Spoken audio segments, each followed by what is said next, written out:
What's up, my devils and Maycryers? Welcome back to another top 5 MattTGM video. Today, we're talking about swords. I am the bone of my soul. And guns. And fists.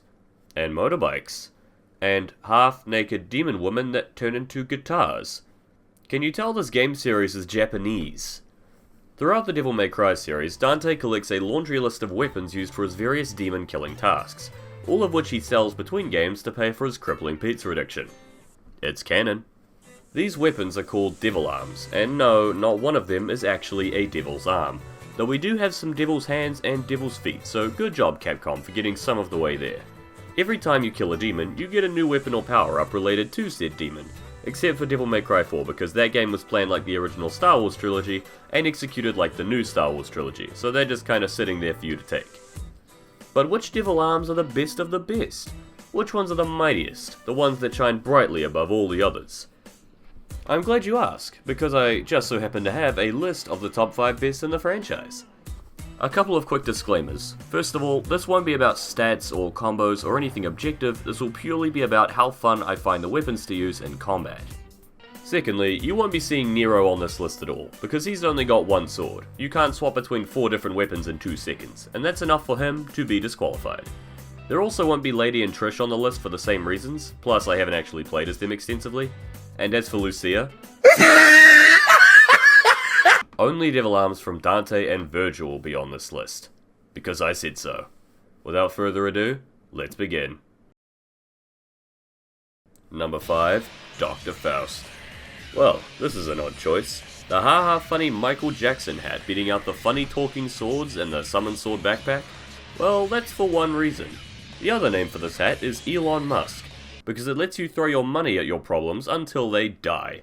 Witness as boss after boss is crushed under the weight of your capitalism. The fact you can take your red orbs, your currency, and fire them as a perpetually increasingly damaging Kamehameha is very fun, and a damn crutch in the bloody palace. But they didn't stop there. You can surround Dante in a money force field, do extra damage off of your hat throws via specifically timed button inputs, a nice skill-based challenge, and place hats on every enemy in the game. Yes, it is very funny. You can also call down the wrath of God from the sky in probably the most damaging attack in the game, and it's glorious. As long as you don't get hit, which will result in your money getting taxed away from you, this weapon can curb stomp almost every enemy in the game with ease, and that's why I love it.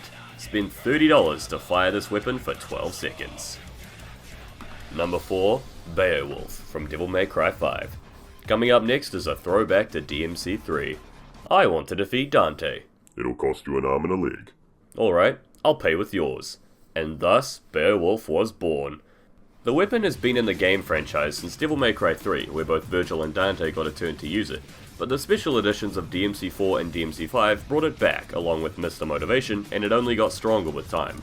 It goes from the best non-rebellion weapon in DMC3 to a far better fist weapon than Gilgamesh, Mongrel. to an absolute world destroyer in Devil May Cry 5. Every punch and kick from this weapon feels very forceful and is very damaging, and the moveset is intuitive and super easy to combo, both by itself and by switching in and out of Virgil's other 2 weapons. Of course, the highlights are when Virgil does 30 front flips, roleplays Street Fighter, or decides to re-extinct the dinosaurs. Every enemy just gets fucking launched, and I'm living for it. Number 3, the Devil Sword Dante. The iconic Rebellion and the demonic Devil Sword Sparta have been thoroughly outclassed by this brand new iPhone. If you prefer the originals, I'm not saying you're wrong, I'm saying you're nostalgic, because this weapon goes so much harder. After activating polymerization and paying half of his life points, Dante fuses with Rebellion and the DSS to become stronger, and he gains his own sword out of that, now summonable from his back pocket, just like in the hit game Genshin Impact. The benefits of this sword are innumerable. For one, you have an actual air combo now that doesn't require you to use a style, all of your old moves are here and stronger than ever, and you get a new extra power to play around with. The Devil Sword Dante can duplicate itself with smaller energy blades that complement your styles, either letting you Trickster with more tricks, decimate your enemies faster with Swordmaster, suck slightly less at parry timing with Royal Guard, or shoot the swords with Gunslinger. Which is the worst power because it does very little damage, and the best power because I have a thing for shooting swords. These swords cost you DT to summon, but are triggered automatically with Dante's Devil Trigger, and they just make him even stronger in that form as well. This sword is brilliant, and is one of the main reasons Dante is the best character in the base game. Number 2, Cavalier. And the second reason Dante is best girl is because of Cavalier, the most ridiculous concept for a weapon I've ever seen, even after watching 9 volumes of Ruby. It's a motorbike that turns into 2 chainsaws. Just saying that gets my cool weapon senses all tingly. This new weapon is slow and forceful, making it a poor response to quicker enemies, but once you've begun an attack, you will be finishing this attack. You'd need to be hit by Urizen's MMA bullshit to knock you out of your attack animations. This near immunity to stun makes the weapons a lot of fun to use, letting you power through a lot of otherwise damaging attacks just to hit back even harder, and the weapons' attacks themselves are just awesome. Spinning your motorbike around in the air like a badass, bursting forwards in the air to run your enemy over, or just doing donuts all over the remnants of your enemy's dignity. Comboing into this weapon off of Devil Sword Dante was my most used combo in the game starting out, especially off of DSD's uppercuts, leading into the air shredding move of Cavalier, and that's hardly scratching the surface of this thing's potential. This weapon is just so ridiculous in concept, but perfect in execution that I can't help but love it, and that's why it's my favourite Dante weapon in the series. Oh, what's that? It's my favourite Dante weapon, yet it's only at number 2 on the list? What could possibly be better? Well, let me show you.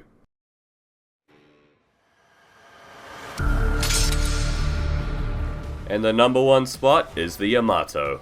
For our number 1 pick, we get confirmation that Virgil really was the favourite child. Son, I give you a sword that can cut through dimensions, split people's essences in half, and turn into a magic crystal that makes you nearly invincible. Other son, you get a sword that only does things to you if you stab yourself with it. Have fun with that. In Devil May Cry 5, we finally get the full power of the Yamato to wield, and it's a glorious thing to have. In Devil May Cry 3 it was nice, in Devil May Cry 4 it was very nice, but in Devil May Cry 5 we are no longer playing nice. This sword is fast, and if your concentration meter is up, it's Sonic the Hedge Trimmer, and the hedge is your enemy's health bar.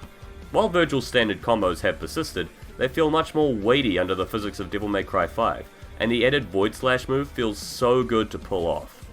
Even better than that are the newest Judgment Cuts, giving you the ability to swordsman and anime your opponent up to 3 times, before immediately resetting your combo and doing it some more.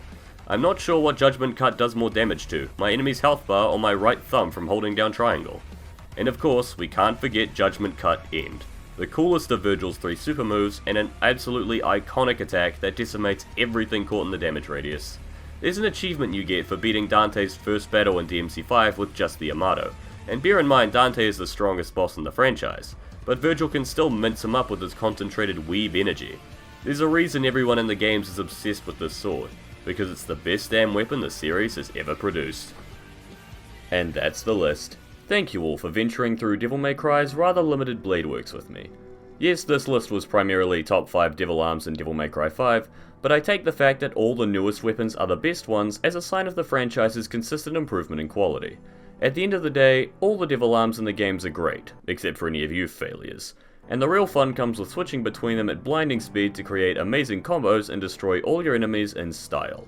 Sorry that this video took so long to come out, but I got sick for a week and I was using this video to learn Premiere Pro, which was a bit of a slow process. Now that I've got a little more experience with it, I'm excited to try to make something a lot bigger and a lot better, so stay tuned for that in the future. If you like this video and want to see more by me, please like, comment, subscribe, and maybe donate to my Patreon if you think that I've earned it. With all that said, thank you for watching, and I'll see you all next time.